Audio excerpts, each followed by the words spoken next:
For this video, I want to demonstrate how you could use the ink bleed technique to create an abstract or a background.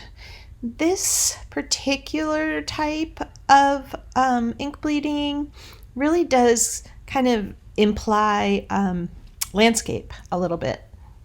So first you're going to cover the paper with water using your wide brush, and this water is a little dirty with ink. You may have noticed here that I avoided the edges of the paper, so I've contained the puddle of water or the wet paper within the border. And then after that, I'm just taking a small brush and loading it up with ink and then just dragging it across the surface of the paper and letting it drip and flow wherever it wants to be.